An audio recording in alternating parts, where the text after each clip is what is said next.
cordial saludo, mi nombre es Vicky Perea, directora encargada del periódico El País. Hoy estamos con Monseñor Héctor Fabio Henao. Él es el representante de la Iglesia ante el Estado y es integrante del mecanismo de monitoreo y de verificación del cese al fuego con el ELN. Conversamos con él y estas son sus declaraciones. Monseñor, bienvenido. Tenemos ya a las puertas el inicio del cese al fuego con el ELN. Usted es el representante de la Iglesia ante el Estado y además va a ser parte de ese mecanismo de monitoreo y verificación. Cuéntenos cuál va a ser su papel. La mesa de negociación tomó una decisión que es, digamos, diferente a otros momentos de negociaciones en Colombia, y fue tener un mecanismo de monitoreo y verificación no tripartito como ha existido históricamente, que son el gobierno, la fuerza insurgente y la comunidad internacional, sino un mecanismo cuatripartito. Es decir, vamos a tener el gobierno, el ELN, Naciones Unidas, la Iglesia. Somos 4 integrantes de ese mecanismo. Y eso significa que cada uno va a tener unos roles específicos. Para ello se hicieron unos protocolos. Hay un protocolo que es el que habla del rol de la Iglesia en el cese al fuego. Ese protocolo nos da a nosotros un marco concreto, bajo el concepto de que nosotros hacemos monitoreo y la comunidad internacional hace verificación. Entonces el papel de la Iglesia está centrado en la labor de monitorear, que es una labor de hacer acompañamiento, de hacer seguimiento con las comunidades.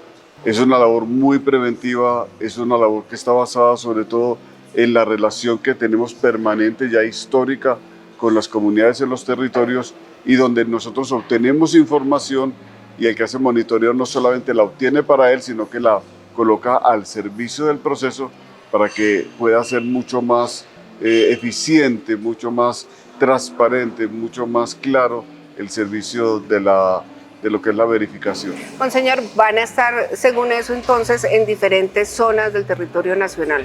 Se han definido 9 regiones. Sí. Esas 9 regiones serán donde tendremos los mecanismos regionales.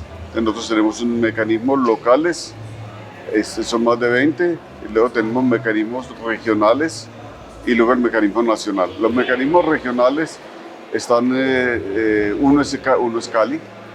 Tenemos Cali y Buenaventura, ahí hacen parte de un mecanismo. Luego tenemos, por ejemplo, Arauca, Quibdó, tenemos Pasto, tenemos también en Cúcuta. Es decir, hay 9 mecanismos regionales que cubren las zonas donde el ELN tiene más presencia, y a lo de ellos hay mecanismos locales. Por ejemplo, Popayán es un mecanismo local, lo cual no quiere decir que los unos sean más importantes que los otros, pero es la forma como se estructuró la presencia de los mecanismos en los territorios. Todos cumplen la función de recabar información, todos cumplen la función de ayudar a prevenir incidentes dentro del proceso. Precisamente esa atomización, digamos, que hay de frentes de la guerrilla del ELN, causa un poco de preocupación. Esa preocupación está dirigida a si hay realmente una unidad de mando. Ha sido la duda permanente. ¿Cómo ve usted eso? O sea, sé que el ELN envió un comunicado a todos sus frentes, ¿sí? Y que les da la orden, pero ¿cómo sienten ustedes que va a ser el comportamiento precisamente por esa fragilidad que se siente en esa unidad de mando? Los ceses al fuego son realmente un ejercicio, como una prueba de la unidad de cualquier grupo. Siempre los grupos armados se comportan de manera diferente según los territorios y tienen dinámicas propias muy vinculadas con otras confrontaciones que hay en los territorios. Hay que tener en cuenta que el ELN, además de la confrontación con el Estado, tiene la confrontación con otras organizaciones armadas, que hay luchas territoriales, que hay luchas ya de años en ciertas regiones del país, y eso marca profundamente la identidad de esos frentes o de esos sectores del ELN. El cese al fuego nos va a decir cómo es la unidad de mando y nos va a indicar muchísimo cómo es la capacidad de colocarse todo el ELN como tal en una tónica de compromiso con el proceso de paz. Este es el momento en el cual veremos de manera clara, pero también con mucha precisión, teniendo claridad toda la sociedad de que aquí la decisión es de suspender acciones ofensivas entre el ELN y las fuerzas del Estado. En la medida en que eso se cumpla integralmente en los territorios, pues vamos a tener realmente un cese al fuego que nos vamos a nosotros una voluntad unificada del ELN en torno al proceso. Precisamente otra de las preocupaciones que hay en la sociedad es que en ese cese al fuego nos quedó especificado si hay un cese de acciones de lo que el ELN llama sus fuentes de financiación, como la extorsión y el secuestro. ¿Qué pasa con eso? ¿Usted cuál es su percepción de lo que puede pasar con estas otras acciones del ELN? Lo que se ha planteado en la mesa es que el cese al fuego será de carácter progresivo, es decir, comienza con que son las acciones ofensivas de lado y lado e irá ampliándose, y nosotros aspiramos a que llegue a ampliarse de tal manera que resuelva temas de las hostilidades, que es concretamente el tema del que estamos hablando. Sí. Yo pienso que es un momento muy complejo, digamos, para la evaluación de todas las actividades posibles del ELN, pero este es un paso que tiene unas fortalezas porque evita muertes, evita desplazamientos forzados, la gente se desplaza cuando hay combates, evita situaciones de confinamiento y en general le da a la comunidad un aire, un ambiente de vida mucho más armónico.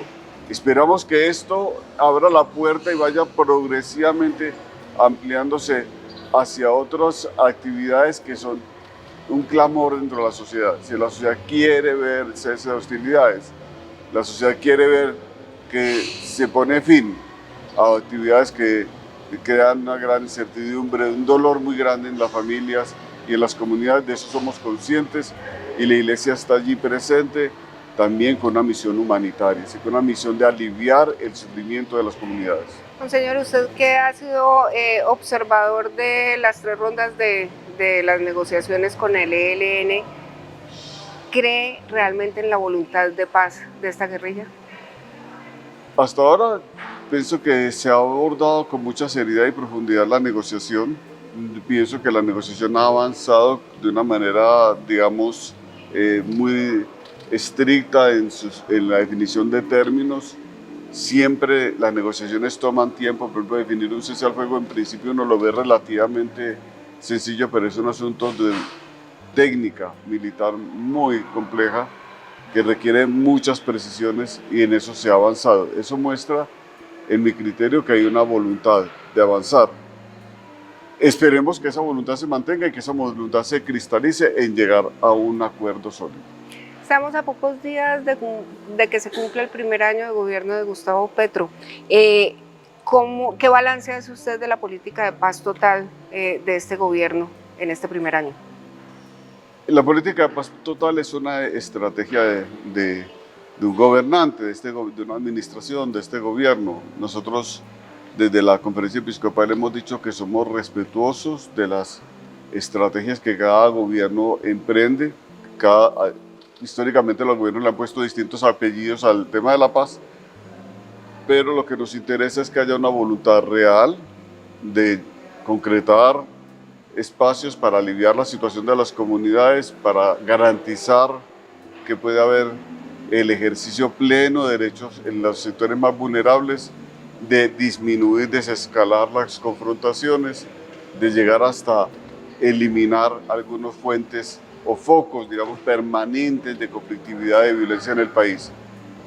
Si esta estrategia ayuda en ese sentido, con diferentes grupos, a nosotros nos parece que va dando unos resultados, dentro de los cuales la sociedad podrá verificar su validez. Pero nosotros vamos más allá y tenemos la mirada puesta en el horizonte de largo plazo, que es una sociedad verdaderamente reconciliada. La reconciliación aquí es una clave dentro de todo reflexión que nosotros hacemos. Precisamente hay un sector, uno podría decir que amplio de la sociedad, que rechaza, por ejemplo, el proceso que se está haciendo con el ELN o con cualquier otra organización alzada en armas o criminal.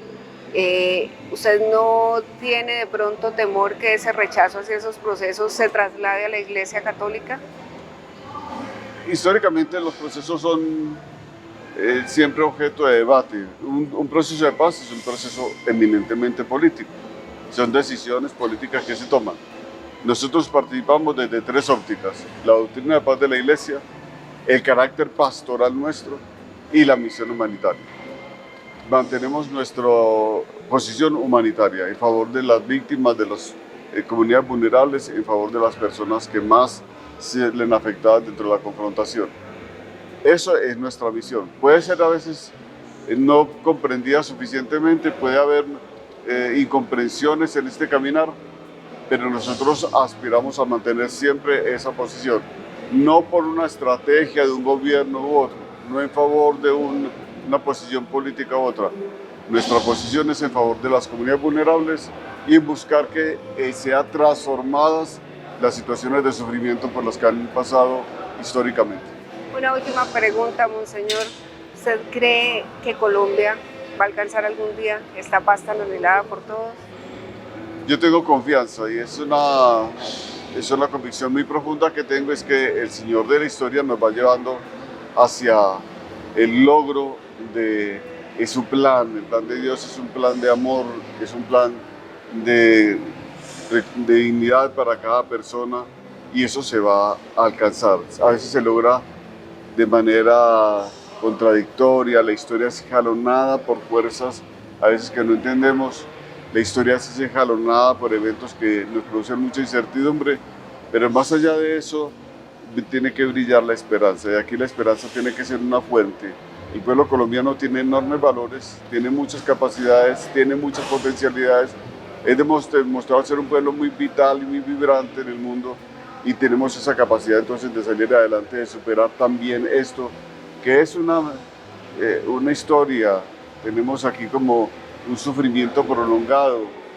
Esto es una cadena de hechos que nos hacen pensar que hay un enorme desafío delante de nosotros, y tengo la plena confianza que como nación colombiana seremos capaces de lograrlo, siempre unidos bajo un lema: es alcanzar vida, plena dignidad para todos los habitantes de nuestro país.